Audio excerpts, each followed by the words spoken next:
Hello friends, एक बार सभी का स्वागत है आपके अपने YouTube चैनल गुरु आर्यभट्ट में। तो आपके स्पेशल डिमांड पर 3 सब्जेक्ट का very very important objective question एक बार लेके उपस्थित है एक ही वीडियो में। और इस वीडियो में आपको मिलने वाला है विज्ञान, सामाजिक विज्ञान और गणित के वेरी वेरी इंपॉर्टेंट क्वेश्चन। और ये क्वेश्चन आप देख के एग्जामिनेशन देने चाहें ताकि आप अपने एग्जामिनेशन में किसी प्रकार की कोई गलती ना कर सके। तो ये देखते हैं कि विज्ञान का पहला जो मेरा क्वेश्चन होता है वो कैसा होता है। ये रहा आपके स्क्रीन पर।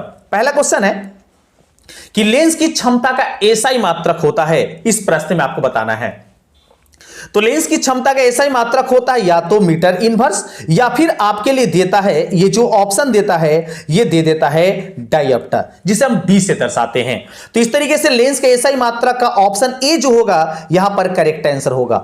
लेकिन कुछ बातों का ध्यान रखें, जैसे अगर आपसे उत्तल लेंस के बारे में पूछा गया हो तो उत्तल लेंस का जो फोकस होता है वो पॉजिटिव होता है। अगर अवतल लेंस का पूछा गया है कि उसका जो एसआई मात्रक होता है वो नेगेटिव होगा या पॉजिटिव, तो अवतल लेंस अगर हो गया तो अवतल लेंस का मान माइनस में होता है। ऐसे बात याद रखेंगे। ऐसे इस मेरे पहले क्वेश्चन का राइट आंसर हो चुका है ऑप्शन नंबर ए, डायोप्टर या मीटर इनवर्स। चलिए आज का दूसरा क्वेश्चन देखते हैं। आज का दूसरा क्वेश्चन आपके स्क्रीन पर आ चुका है, साइंस का ही। और साइंस का दूसरा क्वेश्चन है कि प्रकाश की किरणों के समूह को कहते हैं। प्रकाश की किरणों को क्या समूह को कहा जाता है? तो उसे कहा जाता है, मुख्य रूप से याद रखें, किरण पुंज। ऑप्शन बी के साथ यहां आगे बढ़ जाएंगे। क्या इस प्रश्न का आपको उत्तर पता था? अगर पता था तो आप क्या करेंगे, सारी क्वेश्चनों का सही आंसर जो बता देते हैं पहले, उसका आप क्रम गिन लेंगे और लास्ट में कमेंट में जरूर बताएंगे कि आपको टोटल नंबर कितने प्राप्त हुए इस पूरे क्रम में। तो पहले इससे सेकंड क्वेश्चन का राइट आंसर हो गया ऑप्शन नंबर बी। तीसरा ये देखते हैं, आपके स्क्रीन पर आ चुका है। तीसरे क्वेश्चन का जवाब जानने का प्रयास करेंगे। प्रश्न है, किसी माध्यम में छोटे छोटे कणों के निलंबन को कहा जाता है। काफी अच्छे क्वेश्चन है। छोटे छोटे कणों का निलंबन जो होता है उसे क्या कहा जाता है? तो उसे बोला जाता है colloid. Option A is right answer. Option A के साथ तीसरे प्रश्न में आगे बढ़ेंगे। चलिए, साइंस का सेशन चल रहा है और साइंस के सेशन में आ गया है आपके सामने चौथा प्रश्न। कुछ अच्छे क्वेश्चन लिए गए हैं ताकि किसी प्रकार की कोई गलती आप एग्जामिनेशन में ना कर पाए। चौथा प्रश्न, मानव शरीर का प्रतिरोध कितना होता है? यह आपसे पूछा गया है, मानव शरीर का प्रतिरोध।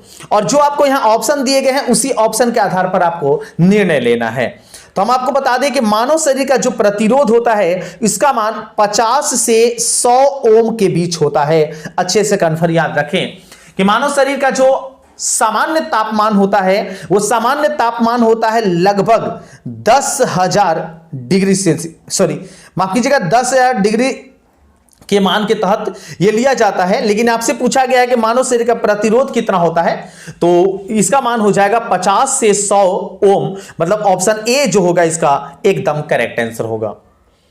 चलिए नेक्स्ट क्वेश्चन में बढ़ेंगे 5वें नंबर के साथ। और 5वां प्रश्न आ चुका है आपके स्क्रीन पर। इसका जवाब जानने का प्रयास करेंगे। एक न्यूमेरिकल लिया गया है यहां से, किसी बल्ब से 220 वोल्ट पर 2 एम्पियर की धारा प्रवाहित होती है तो फिलामेंट का प्रतिरोध होगा।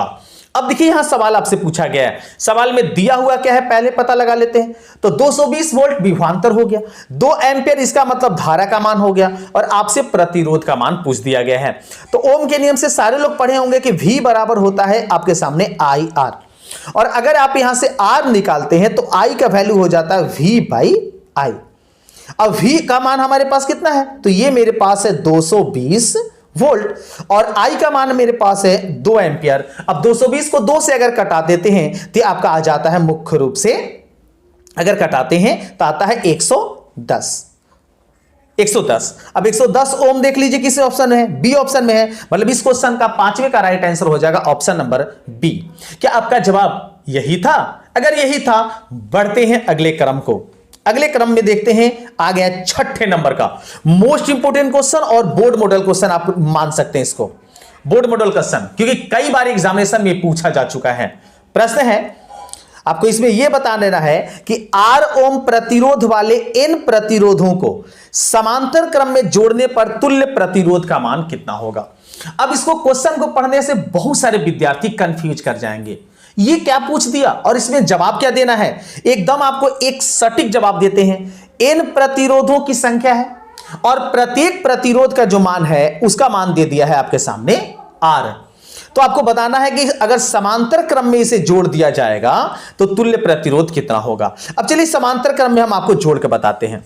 समांतर क्रम में जोड़ेंगे तो 1/r plus 1/r plus 1/r plus 1/r, इस तरीके से करके आपको n पदों तक ये आपको जोड़ना होता है। अब इसको जब ये जोड़ते हैं तो जोड़ने में सबका एलसीएम हो जाता है आपका r और ऊपर आ जाएगा 1 प्लस 1 प्लस 1 प्लस, इस तरीके से आपके आ जाएंगे कहां तक, ये आ जाएंगे n पदों तक, इस तरीके से। अब एक को n पदों तक अगर जोड़ते हैं तो आपके सामने आ जाता है n और उसके डिवीजन में हो जाता है आपके सामने r, और ये जो कहलाता है ये कहलाता है समतुल्य प्रतिरोध, और समतुल्य प्रतिरोध का मान होता है 1/r। अब यहां से r का वैल्यू, इस r का वैल्यू निकालेंगे तो ये जो n/r आया है ये अपोजिट हो जाएगा और ये हो जाएगा r/n, इस प्रकार से। अब r/n देख लेंगे किस ऑप्शन में है, तो ये आपको मिलता है ऑप्शन नंबर ए में, मतलब छठी का मेरा राइट आंसर होगा ऑप्शन नंबर ए। गलती से आप ऑप्शन बी को टिक नहीं लगा लेंगे, क्योंकि आप याद रखेंगे कि समांतर श्रेणी में r ओम के n प्रतिरोध को जोड़ा जाएगा तो वो हो जाएगा r/n, क्योंकि जोड़ने के बाद इसे व्युत्क्रम किया जाता है समांतर क्रम में। चलिए देखते हैं आज का आगे है 7वां प्रश्न। इसका जवाब सभी लोग को मालूम होगा, एकदम हमें कंफर्म पता है, क्योंकि ओम का नियम किसी को याद ना हो ऐसा संभव ही नहीं है। अगर आपको पता है तो जरूर बताइए इसका आंसर आपके सामने कौन सा आंसर होना चाहिए। तो याद रखें ओम के नियमानुसार होता है V बराबर IR, मतलब विभवांतर विद्युत धारा और प्रतिरोध के गुणनफल के बराबर होता है, और ये दिया गया है ऑप्शन नंबर बी में, प्लस 7वें का राइट आंसर होगा ऑप्शन नंबर बी। उम्मीद करते हैं ये सभी लोगों का सही और सटीक होगा। चलिए अगर ये सही है तो क्या 8वां बता सकते हैं? 8वें का जवाब आप सभी को पता है? पता है, आगे बढ़ते हैं, फिर ऐसे देख लेते हैं इसका आंसर भी। विद्युत धारा की प्रबलता का एसआई मात्रा। अब देखिए यहां पर जो ऑप्शन दिए गए हैं उसमें प्रबलता से कोई विशेष लेना देना नहीं है, क्योंकि विद्युत धारा का एसआई मात्रक आप पढ़े हैं। विद्युत धारा का एसआई मात्रक होता है एम्पियर, जिसे हम ए से डिनोट करते हैं, और यहां पर ए ऑप्शन में ही एम्पियर है, मतलब एम्पियर से ए सही हुआ मेरा इस क्वेश्चन का ऑप्शन नंबर ए, जिसको संकेत भी होता है ए एम्पियर के रूप में। चलिए आगे हैं आज के 9वें क्वेश्चन की ओर। 9वां क्वेश्चन आपके स्क्रीन पर, इसका जवाब सब लोग देने का प्रयास करेंगे। प्रश्न आपके सामने है, विद्युत धारा उत्पन्न करने की युक्ति को कहते हैं। काफी अच्छे क्वेश्चन और काफी ज्यादा कंफ्यूजन करने वाला, क्योंकि इसमें 2 तरीके के क्वेश्चन पूछे जाते हैं। पहले इसका समझते हैं आंसर। विद्युत धारा उत्पन्न करने की युक्ति, तो उत्पन्न करने की युक्ति पूछा जाएगा तो वो हो जाएगा जनरेटर, ऐसे इसमें दिया हुआ है, उसी को हिंदी में बोलते हैं जनित्र। लेकिन एक सवाल इसी में पूछ दिया जाता है कि विद्युत धारा मापने वाले यंत्र को क्या कहते हैं, तो मापने वाला अगर यंत्र पूछा तो मापने वाला यंत्र होता है, वो होता है एमीटर, जिसे आमीटर के नाम से भी जानते हैं। लेकिन मेरे पास यहां सवाल पूछा गया कि विद्युत धारा उत्पन्न करने की युक्ति कौन सी है, तो इसका हम जवाब देंगे ऑप्शन नंबर ए, अर्थात जनित्र या जनरेटर। चलिए अगले क्वेश्चन को देखते हैं। अगला प्रश्न आपके सामने आ गया है प्रश्न नंबर 10 में। प्रश्न का जवाब देंगे, निर्गत किरण एवं अभिलंब के बीच के कोण को क्या कहते हैं? निर्गत किरण और अभिलंब, तो याद रखें जो किरण आपके सामने है अभिलंब के साथ जो कोण बनाता है नाम उसी के अनुसार दिया जाता है। मतलब निर्गत किरण है तो निर्गत कोण, आपतित किरण है आपतन कोण, परावर्तित किरण है परावर्तन कोण, अपवर्तित किरण है अपवर्तन कोण। बस नाम देख लीजिए कि किरण किसका पूछा गया है, तो आपका जवाब सही मिल जाएगा। मतलब इस क्वेश्चन का राइट आंसर होगा मेरा ऑप्शन नंबर सी। चलिए आगे हैं आज के 11 नंबर क्वेश्चन की ओर। 11 का जवाब देंगे हम सभी लोग। बताना है कि 1 मीटर फोकस दूरी वाले उत्तल लेंस की क्षमता होगी। तो बता चुके कि उत्तल लेंस की क्षमता है तो पॉजिटिव होगी, और अगर अवतल लेंस की क्षमता है तो नेगेटिव होगी। माइंड में क्वेश्चन पढ़ने के साथ साथ आ जाना चाहिए। अब समझते हैं कि 1 मीटर फोकस वाली, तो आपसे पूछा गया है कि इसका पावर कितना होता है, तो पावर होता है 1/f, और ये f जो है आपके पास ये होता है हमेशा मीटर में।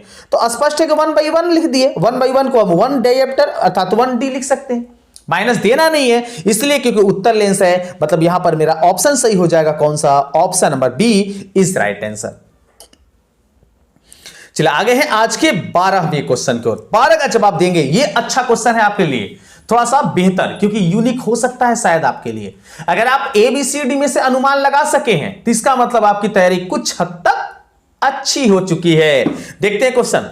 मानव नेत्र के लिए दृष्टि का अस्थायित्व होता है।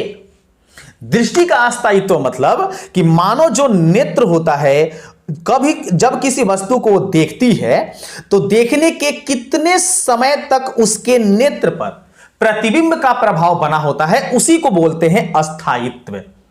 तो ये हम आपको बता दें, ये बना होता है 1/10 सेकेंड तक, मतलब option A is right answer.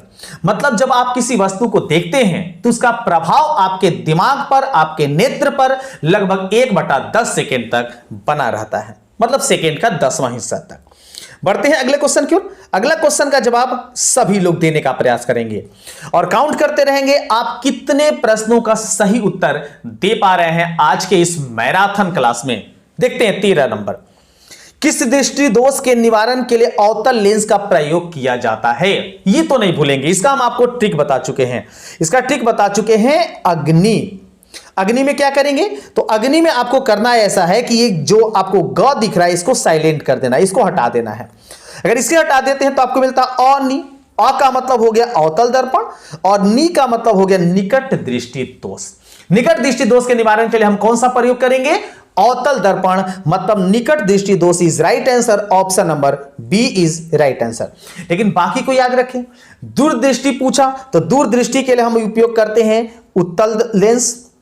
अगर दूरदृष्टि पूछा है तो उत्तल लेंस प्रयोग करेंगे। जरा दृष्टि दोष पूछा है तो बाइफोकल लेंस या द्विफोक्सी लेंस का प्रयोग करेंगे।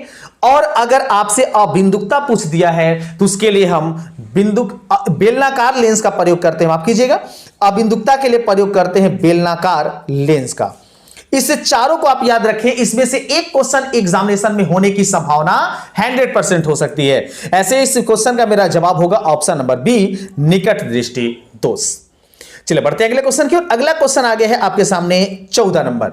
अगर अभी का डिस्कशन सुने होंगे इस सवाल का जवाब सभी लोग दे पाएंगे सही और सार्थक। दूरदृष्टि वाले मनुष्य के चश्मे में होता है, तो दूरदृष्टि दोष के लिए क्या जाने? उत्तल दर्पण, सॉरी उत्तल लेंस। और उत्तल लेंस दिया गया ऑप्शन नंबर बी में, मतलब 14 का right answer option number B होगा। बढ़ते हैं अगले क्वेश्चन की ओर। अगला क्वेश्चन स्क्रीन पर आ चुका है 15 नंबर में। लघु पतन के समय में परिपथ में विद्युत धारा का मान होता है। काफी अच्छा क्वेश्चन और कह सकते हैं यह भी आपका क्वेश्चन बोर्ड मॉडल हो जाएगा एग्जामिनेशन में आने की संभावना। लघु पतन में परिपथ में जब धारा जो होता है वो बहुत अधिक बढ़ जाता है, क्योंकि इस समय प्लस और माइनस के जो तार होते हैं वो दोनों एक दूसरे से संपर्क कर जाते हैं, इसलिए परिपथ का जो धारा होता है वो काफी अधिक बढ़ जाता है। ऑप्शन सी के साथ बढ़ेंगे आगे। चले आगे बढ़ते हैं 16 नंबर को देखते हैं। 16वां का जवाब जानने का प्रयास करेंगे। गोबर गैस एक प्रकार की है। गोबर गैस क्या है? ऑप्शन 4 आपको मिलेंगे। प्राकृतिक गैस, बायोगैस, लकड़ी या चूल्हा। तो गोबर गैस एक प्रकार का बायोगैस है। प्राकृतिक गैस तो पेट्रोलियम से प्राप्त होता है, ये तो आप सभी लोग जानते हैं। नहीं जानते तो जानिए, प्राकृतिक गैस जो होता है वो पेट्रोलियम से प्राप्त किया जाता है, मतलब यहां पर मेरा राइट आंसर होगा ऑप्शन नंबर बी बायोगैस। चलिए अगला क्वेश्चन स्क्रीन पर आ चुका है नंबर 17 में। इसका जवाब देने का सभी लोग प्रयास करेंगे। देखते हैं इन प्रश्नों का जवाब कितने लोग दे पाते हैं। कैगा नाभिकीय विद्युत संयंत्र किस राज्य में स्थित है? 4 ऑप्शन, गुजरात, कर्नाटक, राजस्थान और महाराष्ट्र। कैगा नाभिकीय विद्युत संयंत्र जो है वो कहां स्थित है? तो कैगा के बारे में बता दें, ये स्थित है हमारे कर्नाटक में। ऑप्शन बी के साथ यहां बढ़ेंगे आगे। चलिए 18 नंबर के पास आ गए हैं। 18 का जवाब देने का सभी लोग प्रयास करेंगे। 18 का राइट आंसर बताएंगे। किसी वस्तु का आवर्धित प्रतिबिंब बनता है। आवर्धित बोला जाता है जब वस्तु से बड़ा प्रतिबिंब बनता हो। तो बड़ा प्रतिबिंब कहां बनता है? तो देखिए बड़ा प्रतिबिंब आपका अवतल दर्पण में बनता है, सही बात है। लेकिन इसके अलावा किसी दर्पण में बड़ा प्रतिबिंब नहीं बनता है। अवतल आंसर होगा सही, मतलब इसका राइट आंसर होगा ऑप्शन नंबर ए अवतल दर्पण। क्योंकि समतल दर्पण में बराबर प्रतिबिंब बनते हैं और उत्तल दर्पण में हमेशा और हमेशा छोटा प्रतिबिंब बनता है। आंसर ए सही होगा इस 18 का। 19 आ गया है आपके स्क्रीन पर।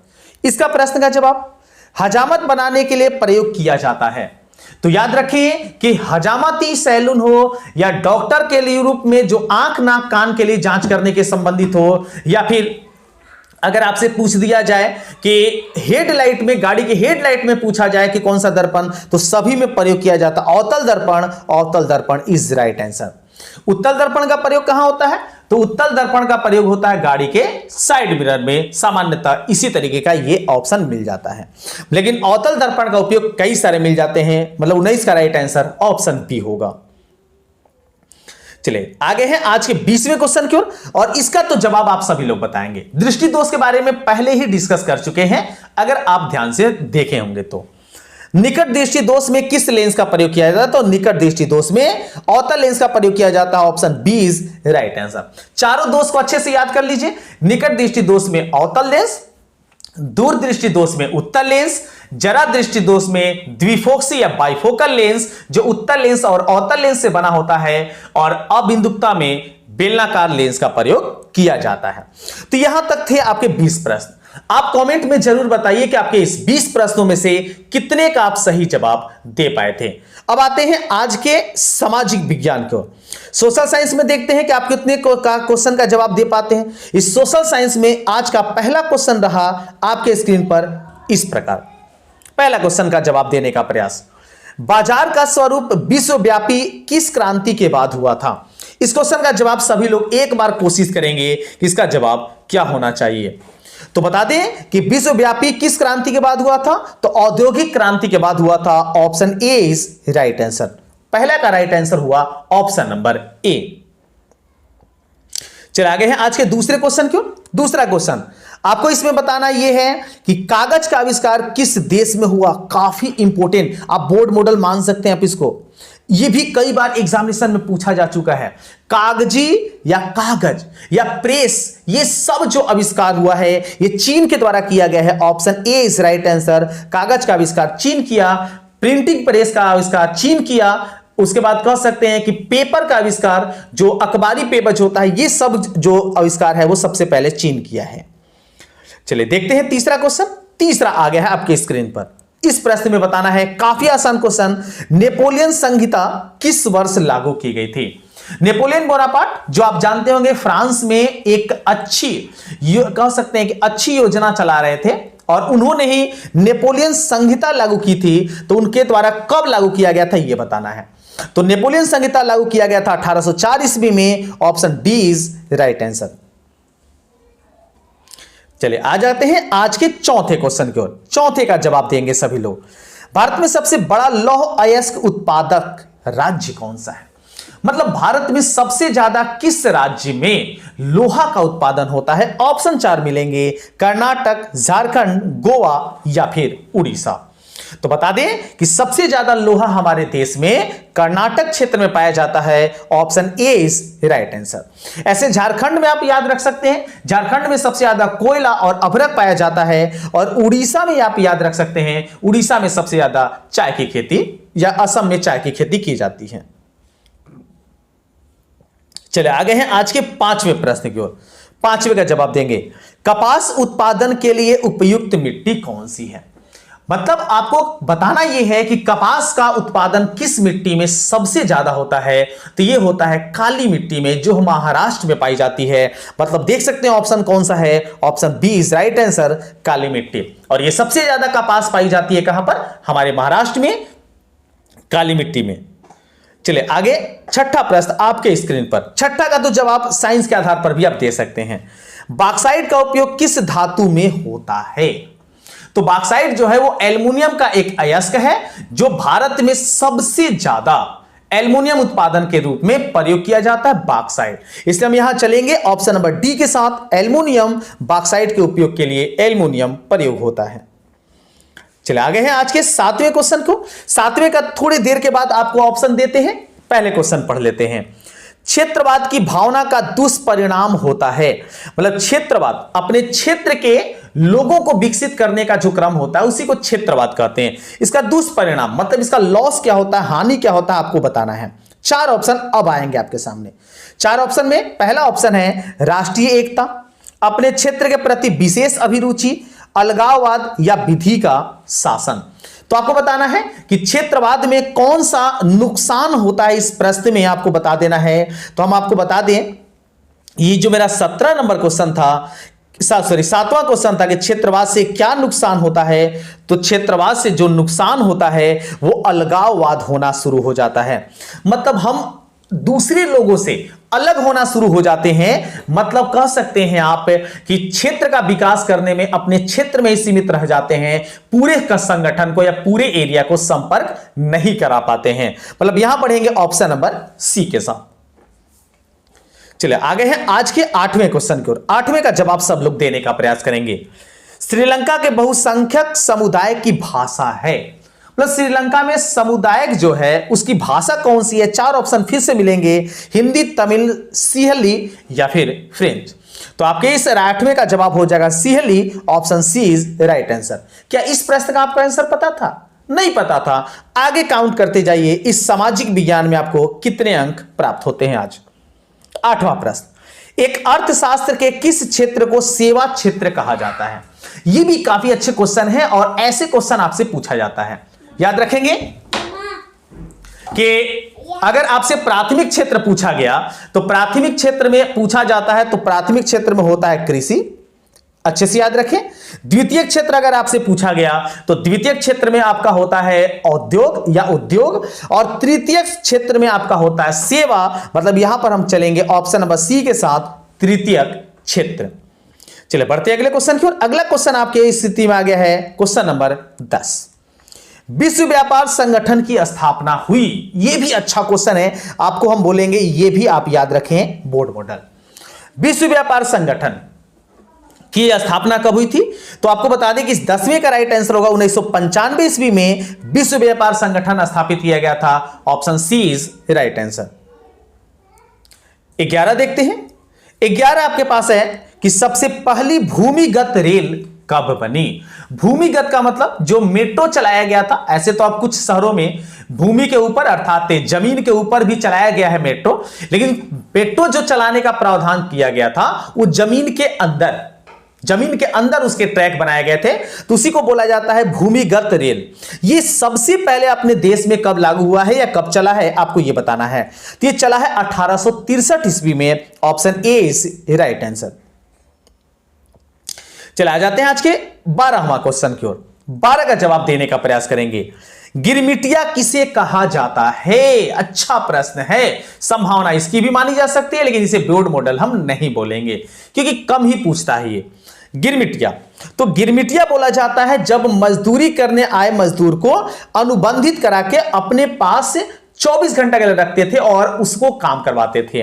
तो वैसे इसका राइट आंसर होगा अनुबंधित मजदूर। Option A is right answer. चलिए बढ़ते हैं अगले क्वेश्चन की ओर। अगला प्रश्न आपके स्क्रीन पर आ चुका है नंबर 13 में। याद रहे इसके बाद आपको मैथ भी जानना है, इसलिए जरूर वीडियो को अंत तक देखें और सारे क्वेश्चन को समझते जाएं। मुद्रण तकनीक का विकास सर्वप्रथम कहां हुआ था? अगर पहला क्वेश्चन आपको ध्यान से समझ में आया होगा तो इस प्रश्न का आप जवाब दे पाएंगे। मुद्रण तकनीक, जहां कागज बनेगा वही तो मुद्रण किया जाएगा, मतलब छपाई का काम किया जाएगा। तो यह किया गया है चीन में ही। Option B is right answer. चलिए आगे हैं आज के 14वें प्रश्न की ओर। 14 का जवाब जानेंगे। अल हिलाद का संपादन, खाली स्थान है, किसने किया? अल हिलाद, आपको लगता होगा नाम से ही कि ये उर्दू नेम है, और उर्दू नेम जो है इसका संपादक कोई इंग्लिश व्यक्ति तो करेगा नहीं, उर्दू मैन अर्थात उर्दू जानने वाले ही कर पाएंगे।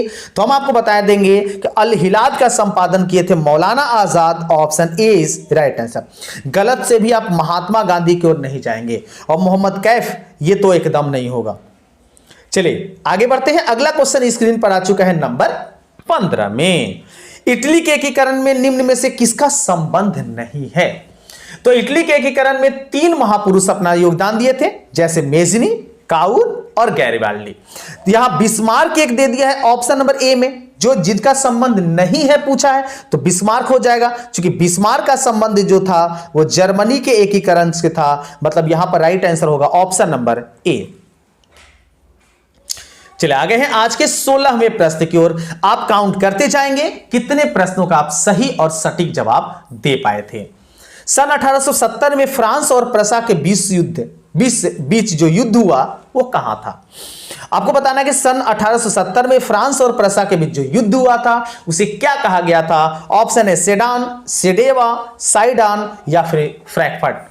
तो बता दें कि 16 का जो आपका राइट आंसर होगा वो हो जाएगा सेडान का, अर्थात option A is right answer. तो आप बी पर भी ध्यान देंगे, सेडेवा भी दिया है, ये जो कि नहीं होगा। आगे है आज 17 नंबर, ये बोर्ड मॉडल मानेंगे हम इस क्वेश्चन को, ये आप याद रख सकते हैं, ये आपका बोर्ड मॉडल हो सकता है। वार एंड पीस की किसकी रचना है।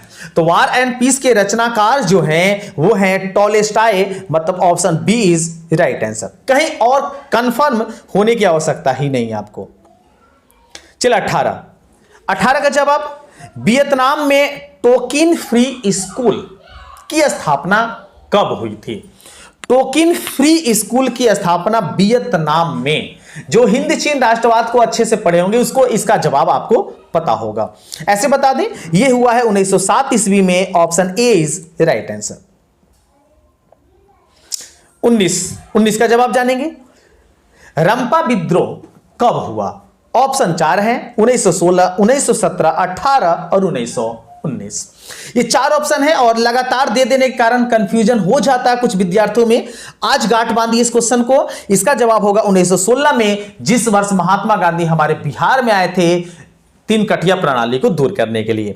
तो 1916 इस राइट आंसर ऑप्शन ए के साथ यहां बढ़ चलेंगे आगे। चले आगे हैं आज के सामाजिक विज्ञान के अंतिम क्वेश्चन की ओर। सामाजिक विज्ञान का 20वां प्रश्न आपके आ चुका है और अभी आपका समय आ चुका है काउंट करके बताने का, आप कितने का सही जवाब दे पाए हैं। इसका जवाब जानते हैं। जमशेद जी टाटा ने Tata iron and steel company की स्थापना कब की। जो जमशेदपुर में है टाटा, बोकारो स्टील सिटी के नाम से भी आप जानते होंगे। तो अब आयरन सिटी जो है ये कब स्थापित किया गया था, आपको इस प्रश्न में ये बताना है। तो ये स्थापित किया गया 1907 ईस्वी में ही, option B is right answer. क्या ये जवाब आपका सही था? अगर जवाब सही था तो कमेंट में जरूर बताइए आपको टोटल इस सामाजिक विज्ञान में कितने प्राप्त हुए। अब आते हैं आज के मैथ वाले सेक्शन की ओर। मैथ के सेक्शन में भी हम कई सारे क्वेश्चन इंपॉर्टेंट लेके आए हैं और ये क्वेश्चन आपके डायरेक्ट एग्जामिनेशन में टच करने वाले हैं। तो बिना विलंब का आइए देखते हैं कि मैथ का क्वेश्चन कैसा होता है और किस प्रकार का होता है। चलिए आगे है पहला प्रश्न आपके स्क्रीन पर इस प्रकार, निम्नलिखित में कौन अभाज्य संख्या है। तो याद रखें, अभाज्य संख्या अगर आपसे पूछा गया तो अभाज्य संख्या वैसी संख्या को कहते हैं जो केवल 1 से और स्वयं अपने से डिवाइड होता है, स्वयं के अलावा किसी अन्य से डिवाइड नहीं होता है। जैसे 27 को अगर बात करें तो 27 3 और 9 से भी डिवाइड हो जाता है, ये नहीं होगा। 35 ये 5 और 7 से डिवाइड हो जाता है। जबकि आप 13 को देखें तो ये बच्चा केवल 1 से और स्वयं से, मतलब केवल 13 से डिवाइड होगा। मतलब इस निम्नलिखित अभाज्य संख्या में पहला मेरा संख्या हो जाएगा ऑप्शन सी। पहले क्वेश्चन का right answer option number C हो जाएगा। चलिए अगले क्वेश्चन को देखते हैं। अगला क्वेश्चन आ गया है जोड़ा में। प्यारो इसका जवाब देने, प्यारे हमारे प्यारो लोग इसका जवाब देने का प्रयास करेंगे, हमारे सभी लोग। द्विघात बहुपद y² + 3y + 2 के शून्यकों का योग आपसे पूछ दिया। अब शून्यकों का योग पूछा, इसका मतलब अल्फा प्लस बीटा, अच्छे से याद रखें। और अल्फा प्लस बीटा बराबर होता है -b/a। अब -b/a का वैल्यू रख लीजिए, -b के जगह पर आपको 3 है तो 3 आपका हो जाएगा माइनस में, और a हमारे पास 1 है, मतलब इसका राइट आंसर होगा -3 जो दिया गया है आपके ऑप्शन नंबर डी में, मतलब दूसरे का राइट आंसर ऑप्शन डी हो जाएगा। लगे हाथों तीसरा भी देख ही लेते हैं, कितना दम है इसमें। रैखिक समीकरण के चर के घात की संख्या कितनी होती है। तो रैखिक समीकरण वैसे समीकरण को बोलते हैं जिसका चरघात या जिसका घात 1 होता है, मतलब इसका राइट आंसर होगा ऑप्शन नंबर ए।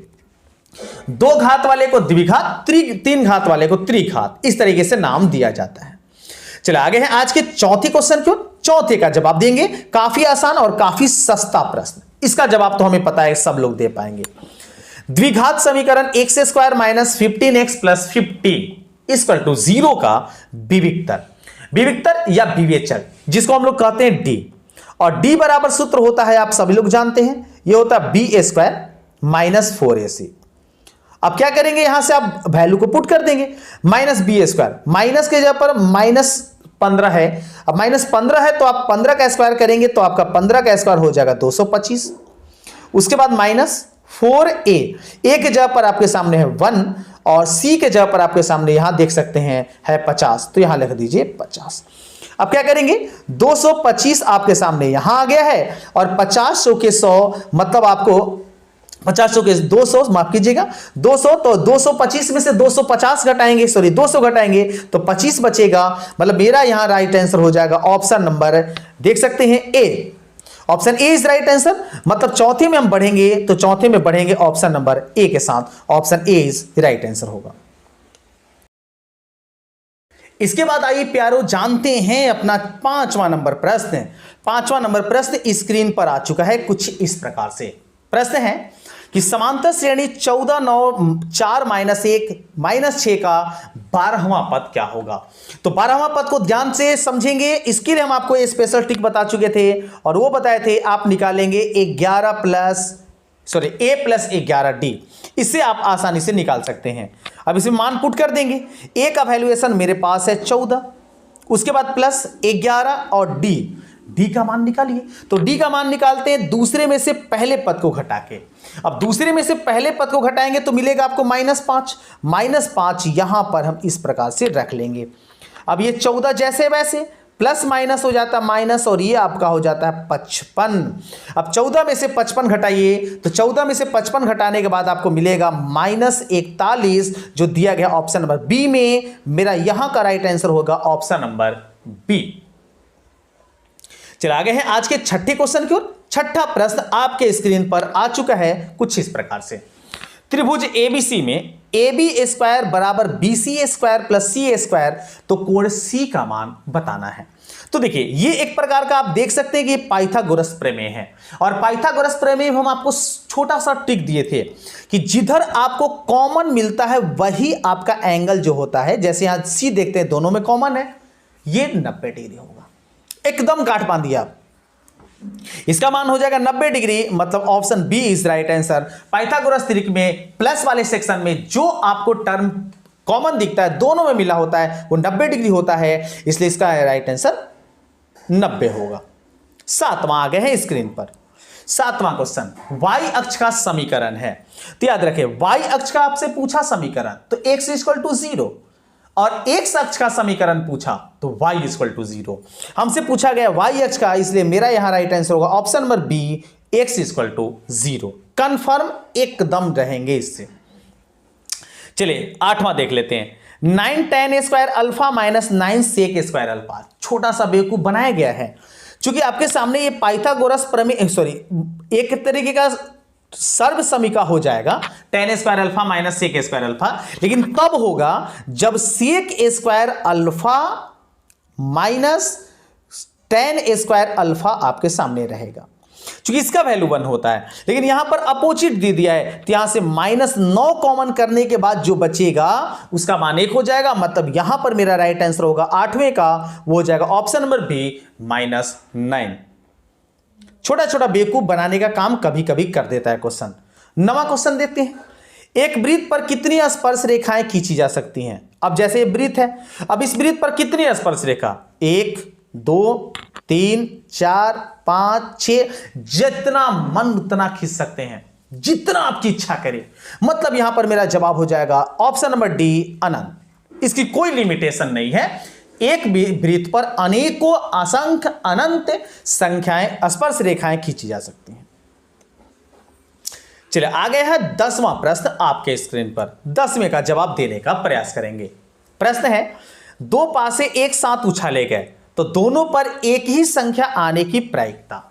अब याद कीजिए पासा उछाला गया है, तो 2 पासा उछाला गया तो टोटल संभावना दोनों पर एच हो सकता है, या फिर एक पर एच और एक पर टी, मतलब हेड और टेल। दूसरे पर, पहले पर टेल, दूसरे पर हेड हो सकता है, या दोनों पर टेल हो सकता है। यही 4 संभावना बनते हैं। तो आपसे पूछा गया कि दोनों पर एक ही संख्या मतलब दोनों पर या तो हेड आए या दोनों पर टेल आए, तो ऐसी संख्या तो आपको 2 मिल गया। और टोटल 1 2 3 4 आपको टोटल मिल गए, कटा दिए तो आपको मिल गया 1/2। मतलब इसका राइट आंसर होगा 1/2, जो मिलेगा आपको ऑप्शन नंबर ए में। 10वीं का राइट आंसर ऑप्शन ए होगा। इसमें भी मिलाते रहेंगे आप कितना कितना सही कर पाए हैं। 11 क्वेश्चन, 11 तो दम सस्ता भेटा गया, इसको तो दबोच लेंगे हम सभी लोग, आग लगा देंगे इस क्वेश्चन में। 5 + 3 √2 है, तो देखिए √2 के साथ अगर कोई भी चीज गुना है, माइनस प्लस कुछ भी है, वो अपरिमेय संख्या है। चूंकि √2 एक खुद अपरिमेय संख्या है, तो इसमें हम चलेंगे, कहीं इधर उधर भटकेंगे नहीं। ऑप्शन 20 राइट आंसर अपरिमेय संख्या।